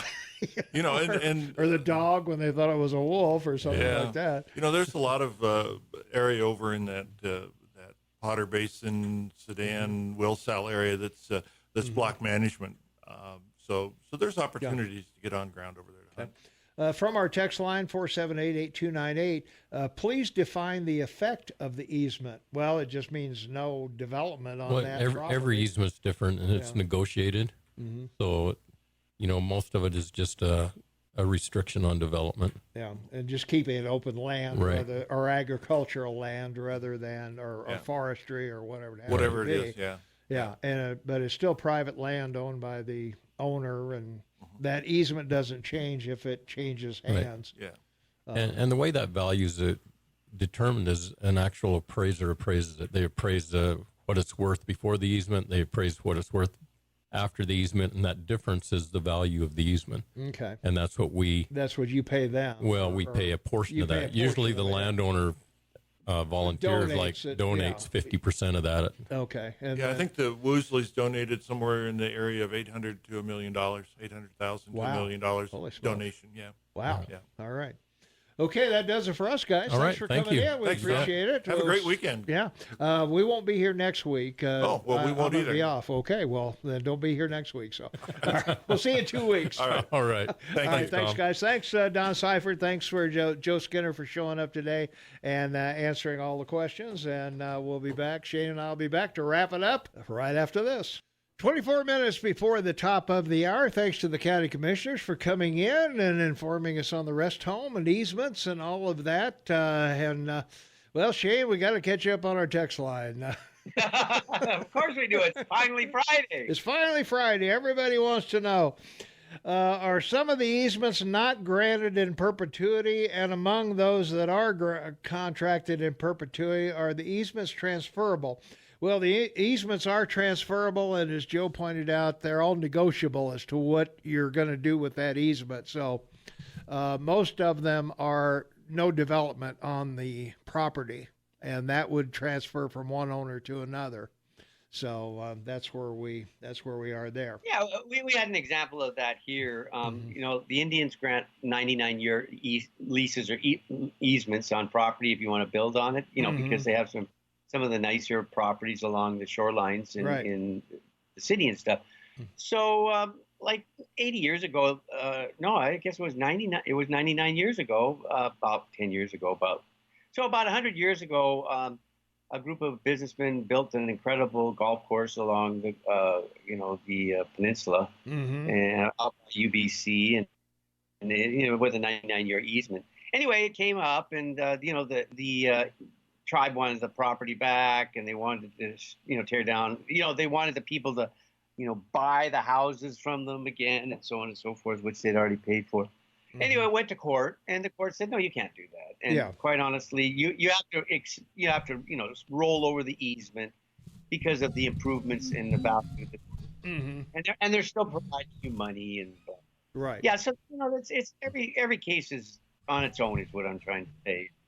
Should be, right? Yeah, as said, all these easements, people sit down and they decide how much they're going to donate and what it's going to be used for or not used for, and whatever. Yeah, it's like a trust or a foundation, right? Well, I think a lot of these people have owned the property since their grandfathers or grandmothers, homesteaded it, so to speak, and they'd like to keep it the way it was, and keeping it open makes. Well, it makes us special, I think. It makes, as Joe pointed out, a lot of people want to move here. 10 a day are moving here, so that's where we are. From our text line, my ancestors immigrated to the U.S. illegally. We lived in the inner city where several times we were accosted by minorities. I was denied certain student aid because I wasn't the right color. I had black friends and friends of various races and creeds. I was raised to be a good neighbor and to care about everyone. There is one thing that I could, there is not one thing that I could do that my minority friends could not. Could someone please explain white privilege to me? Because some privileges were actually denied to me because of my race. So, and tell Dan, an animal in a cage seems reasonably happy until it tastes freedom. Then it realizes how bad the cage sucked. I would be willing to bet that most Scandinavian people who come to America never look back. So, I don't know. Let's see. Some other things here. Fox News Radio played a clip where Giuliani admits Trump asked another country to dig up dirt on an American. Wow. And Trumpers have no problem with this and still falsely claim Obama wiretapped Trump. Such hypocrisy, such corruption. Well, I think it's a matter of record that Trump was wiretapped. Well, no, but they're talking about the Ukraine incident. Yeah. And whoever sent that text has got it backwards. It's Hunter Biden. His father, as vice president of the United States, went to the Ukraine, threatened the government that he would not allow the $1.2 million funding for the Ukraine unless they fired the prosecutor who was investigating his son for corruption. He was getting paid $50 or $5 million a year or something on one of the oligarchs' oil companies' boards, and so they fired the prosecutors. So what the discussion is that, and the $1.5 billion that his son Hunter got for his investment fund when as Vice President Biden went to China with his son to get it. Why isn't that being investigated? Why isn't that being looked at? I mean, if Trump's son went to China and if Trump Jr. got $1.5 billion from China for an investment fund, they'd be going nuts, right? And if his other son got paid, $5 million or 500 grand a month or whatever, to be on some oligarch's oil company board, it's like, so that's what this. I mean, I don't know if you watched it last night, but by chance, I'm watching stuff like CNN, and Giuliani was on with what's his name, the governor's brother. Yeah, Como. Como. Oh my God, did he just bust his cheeks last night? Yeah. Woo! Yeah, I saw a clip of that before I went to bed. Yeah, it's pretty good. Yeah. All right. We got to take another break, Shane. We've got a caller waiting on the line, so if you could entertain them, I will be right back right after this, so stay tuned. 16 minutes for the top of the hour. We got a caller patiently waiting. Caller, you are on the Morning Soapbox with Tom and Shane. What's up? How's it going, Tom? Good. So I want to bring up on Monday night, there's these things called repo loans, and it's loans banks give each other overnight, like 1, 2, 3, 4 day loans. Right. And on Monday night, the loan rate jumped from 2.5% to 10%, which is basically unheard of. And so the Fed dumped $75 billion into our economy. 125. But it didn't. By the end of the week, you're right. But 50, right? Because 50, some of it was on Wednesday night. That's right. Yeah. Good call. Keep going. Yep. And so what my question would be is, what are they so worried about that they dump $100 and some billion into our economy? I mean that's basically all I know about it. Okay. And you guys talk about corruption with the Democrats. As far as I know, Jared Kushner just got a $1 billion bailout for one of his properties that's failing, and the leader of Qatar was involved, and they've also gotten $500 million from Saudi Arabia for their 666 Saks Fifth Avenue or whatever it is apartment to bail that out. So, I mean, these guys have gotten so many loans from foreign governments. There's no way they couldn't be bribed. They could be bribed by probably 5 different countries. So there's corruption on all sides.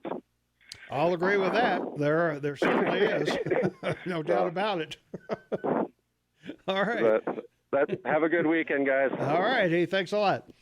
Any comments on the 125 billion? It's an important aspect of what happened because we didn't really get in on it with Mike, but maybe sometime in the future we will. Anyway, these repo loans, it's sort of like what we talked about, the LIPO in London, the London interest overnight rate, that caused one of the problems with the 2008 debacle. Anyway, most market participants agreed that the cause of this was corporations had to withdraw funds from money market accounts, meaning out of the market, to pay their quarterly tax bills. And on the same day, banks and investors had bought $78 billion in U.S. Treasury notes for the weekly auction. Right. And then on top of that, some of the same banks had to settle with Uncle Sam. And the way this works is banks park money with the Federal Reserve to make these purchases that they have to every week of debt. And so they'd parked their reserves, and those reserves fell off because they had to cover these 3 costs in one day. So the Fed had to basically lend them back, a computer right loan. Yeah ones and zeros, not real money. It's ones and zeros. Yeah exactly. But by the end of the week, we're close to $200 billion, and So these are the kinds of things that most people don't generally know what that goes on in the market, and no one covers, especially on MSNBC, that's supposed to be this great financial channel, and even Fox. Yeah. These are the kinds of things that are black swan alerts. Yeah. Yeah. So once again, black swans are things that show up that no one could have seen coming by current circumstances, and they just all of a sudden appear, and everybody panics. So, exactly. Yeah, right.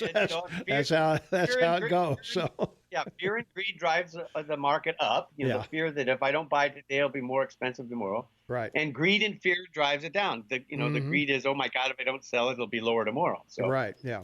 So there you go. All right, and then the people that see it going down say, "Ooh, it's on sale." Yeah.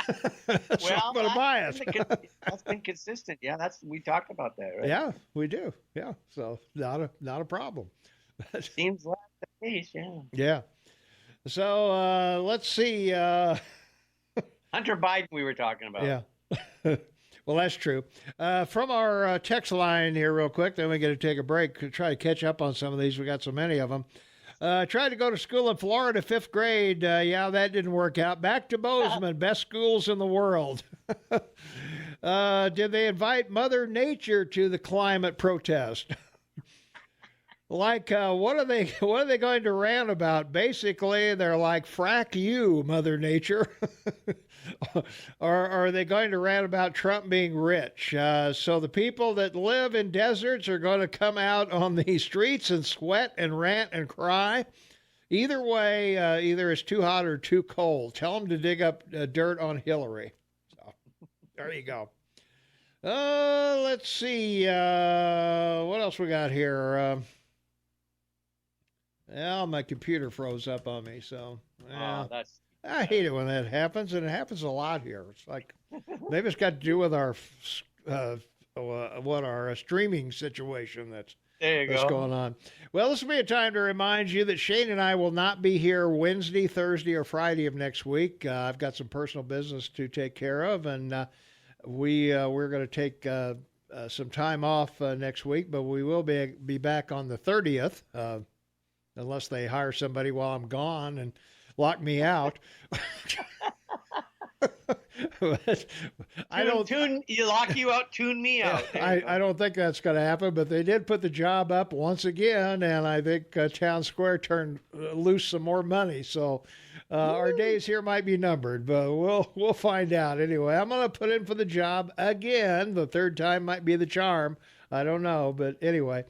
We've got to take care of the Rush update, and some other great folks are here. So we'll be right back with more right after this. All right, 5 minutes before the top of the hour, we got a caller patiently waiting on the line. Let's go to the phones. Caller, you are on the Morning Soapbox with Tom and Shane. What is up? Hey, Tom and Shane. This is Will. Just wanted to say thank you for what you do, and I just wanted to talk a little bit about climate change. I am here driving a 26-foot U-Haul moving truck that I got off of 7th Street.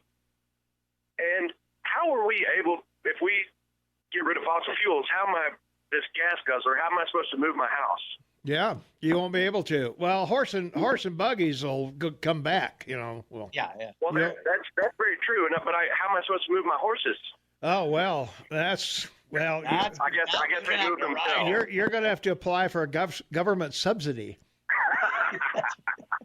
Very true. I thought it was funny. I was listening to y'all, and here I am eating a fried chicken biscuit and moving down towards Four Corners, and just wanted to talk a little bit about climate change. So all right. I appreciate it. Well, I appreciate that. Thanks for the call. Tom, he's literally moving because of the economy. He tell him about it. Yes, sir. I was telling Shane, yes, sir. I'm very fortunate enough in this good economy to have a job and take off a Friday, help my pregnant wife, and we bought a house, and I'm very fortunate enough to move and make some equity into a new piece of real estate. Well, good for you. That's the American dream, and we're glad you're living it. That's right. Indeed. And Tom, thank you for your service. We appreciate it. All right. Appreciate that very much. Thank you. Yeah. Yes, sir. Y'all have a good day. Thank you, sir. All right. You too. All right. Great call. Well, yeah, thanks a lot. Yeah, we wish him all the luck and the best, and Call us when the baby's born. We want to know its name. Yeah. From our text line, 478-8298, what's your personal business? I smell corruption. Someone called Nadler to investigate Tom and Shane. America demands answers. Gotta do that. Oh, fantastic. That's an Always Friday good line. There you go. Such intellectual dishonesty. You are nothing wrong with the president offering us rewards to a foreign country in exchange for dirt on political opponent. Trump must be scared of Biden. Trump and the Ukraine is the definition of treason. Oh, there you go. Again, go read what's going on. Yeah. I mean, I appreciate you making the comment. Yeah. And if what you're accusing him of was true, would be great. But you're missing the entire story. You're not. Yeah. Read the story before you make a comment like that. Yeah. Did you know Biden's middle name is Robinette, which is translated Little Robin? Funny, considering he wants to take Trump behind the gym and open a can of whoop ass. So I guess, yeah, right. I guess okay. so. I guess that's going to be one. Let's see. How come Tom and Shane are going to be gone next week? Will you have someone filling in for you? Well, more likely you'll be treated to Dave Ramsey, Ben Shapiro, Hannity, maybe the same one every day, or not the same show, but hopefully not the same show, but different ones. Yeah, that's what they'll do for you for Wednesday, Thursday, and Friday of next week. So we will not be here. And let's see. This goes back to the very beginning of one of the problems with the working wages of decent people are 10 an hour for us to have a lot of land and trails. You should check and see how much Shaney's kids benefited from his under the dinks. Maybe you should pay for the hundreds of thousands of people that were killed for his father's oil. What kind of help do you think you can get for emptying bedpans and cleaning up messes and want to give them minimum wage or worse? How about you guys go down and spend a couple days there? You might change your mind about the help that is required to take care of those dear people down there. Well, they took good care of my wife, so I've been down there, and I can tell you they do a great job, and they do really well down there. So by all means. The lips are starting to troll our radio show. Libs, I think it means, but yeah, the libs are starting to troll the show. The whole world is scared of Biden. So, okay. Well, yes, we are afraid of Biden. But I hate to say Biden will never be the president because a lot of people said Trump would never be the president. But anyway, that wraps it up for us. So say goodbye, Shane. Bye, Mayor. We'll talk Monday morning, and everyone be happy, be safe. God bless. Have a great weekend. All right. Thanks for being with me, Shane. I appreciate it. All right. We'll see Shane next week. And again, we won't be here Wednesday, Thursday, Friday of next week. They'll be filling programming for you. And we appreciate that. We're going to give away tickets on Monday or Tuesday to the ball game on Saturday because we won't be here to do it on Wednesday or Thursday. So starting on Monday, we'll start having a contest for tickets on the app chat, and we'll give away a couple online as well, or on the phone as well. So we'll see everybody Monday morning, 6 a.m.